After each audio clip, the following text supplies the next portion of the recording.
Hello everyone. Today we're going to be looking at creating a project for various learners. In our classrooms we are going to see many different learners, so we need to know how to accommodate them all in our classrooms. So today we're going to look at why this is relevant to us, our goal in doing this, establishing a foundation of 3 different core types of learners we're going to see in our classroom, why this is important, and then applying it. So not only in our day-to-day, but also in something like a project. So, why are the learning styles important to us? They're important to us because we will be creating assignments and projects in our day-to-day. We're going to be assigning them. We need to make sure that these projects that we're giving our students are going to accommodate different strengths and weaknesses, because we're looking at a group of students. They're all going to be different. They're going to have different preferences in learning. So how can we accommodate them in our classroom? So we can also look at, with the accommodation, how a student's ability to retain what they're learning can be aided by our accommodation of their learning styles. So our goal today is to better understand. We're going to look at these 3 types of learning styles. So we're going to look at visual, auditory, and written learners, why it's important to accommodate them all in the classroom, and then applying that to a cohesive assignment. So to begin, we're going to look at establishing a foundation. So I chose these 3, the visual, auditory, and written, because you're going to see these 3 in your classroom. It's going to happen. There could also be something like a kinesthetic learner. They're going to be someone based on movement. They're going to want more of a tactile learning preference. But we're going to look at these 3 today. So visual learners, they prefer to learn through visualizing the information. They're going to want to physically see the information being given to them. They often prefer visual aids in their learning time, so diagrams, maps, videos, something that they can actually see the concept applied rather than more of an abstract idea. Oftentimes, just a generalization, these students might have more of a vivid imagination, hence why visibly seeing something can really help them out in the classroom. Auditory learners prefer to learn through listening and speaking. So their comprehension of verbal directions is often stronger than other students, and they often have proficient verbal communication as well, so something like a speech might come easily to them compared to others. Finally, written learners. They prefer to learn through written instruction.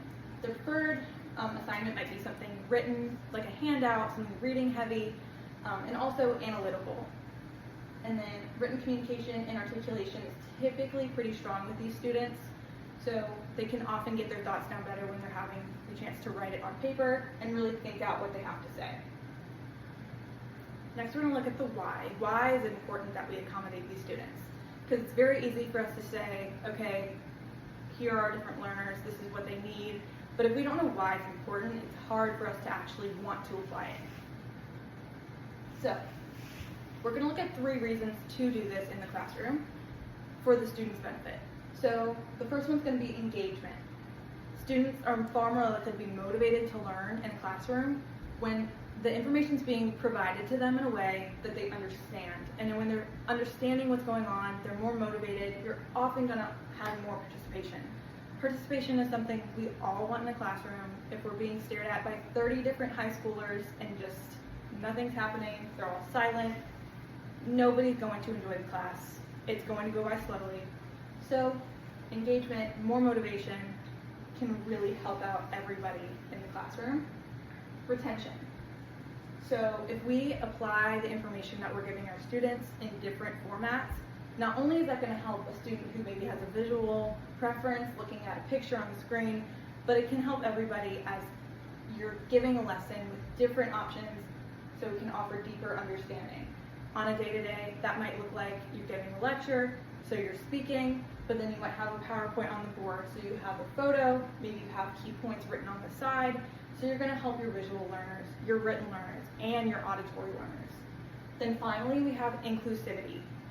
So including these students, allowing for them to feel valued and empowered in the classroom because they know their student is acknowledging, or their teacher, is acknowledging their different needs. That's very important to everybody. Finally, we have application. How can we apply these ideas that we've just looked at into a classroom and also into that bigger idea, like a cohesive assignment or a project. Of course, a project can look different for multiple classrooms, but today we're going to look at a project that's going to offer more choice for a student so they can choose what they prefer in regards to their learning style. So 2 things that a project like this should include: options. A student has more of that autonomy to choose what they prefer to learn with, and then also cohesive. You need to make sure that if we are giving a project with options, not only is the core goal of the project the same, but it's also going to require the same level of effort and difficulty. That way students don't have more of like a cop-out option. So I'm going to start with an example of this. So the example could be maybe a high school teacher or class is learning the Bill of Rights.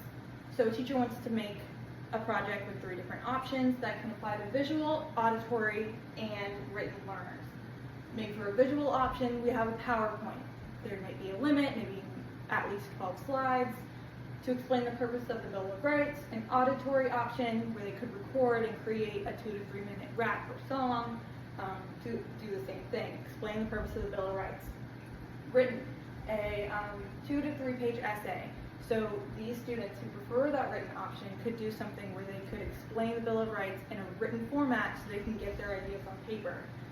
With these 3 options, they all want to accomplish the same goal of explaining the purpose of the Bill of Rights, but they're going to offer the information in a different format to apply to different learners. So with that, we're going to do a little activity. I'm going to have 3 different scenarios similar to what I had before, and we're going to kind of brainstorm as a group, and we're going to come up with different ideas that can apply to maybe different learners with these different options.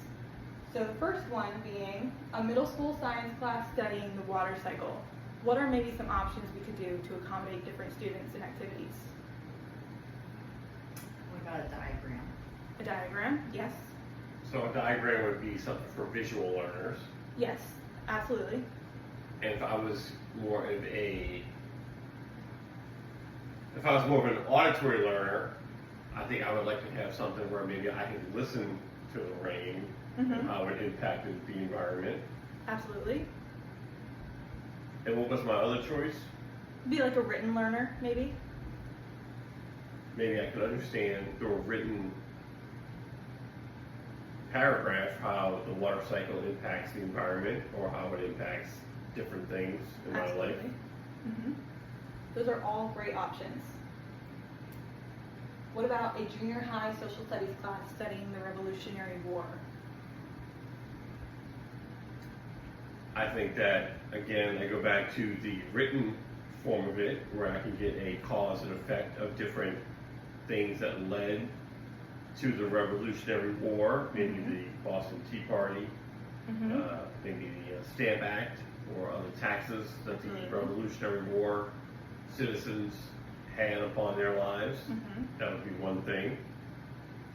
Do you have something maybe? I'm thinking maybe like a reenactment, or like they could act out something like the Boston Tea Party. There's certain things they could go through in class. A reenactment, that'd be great. Something like kind of a visual option. I would also think too, for an auditory option, maybe if we did a reenactment of what it would have been like for a radio broadcast Yes. in the 1770s. Yeah, that would also be a great option. Because I think it is hard sometimes for students to maybe understand something from that long ago.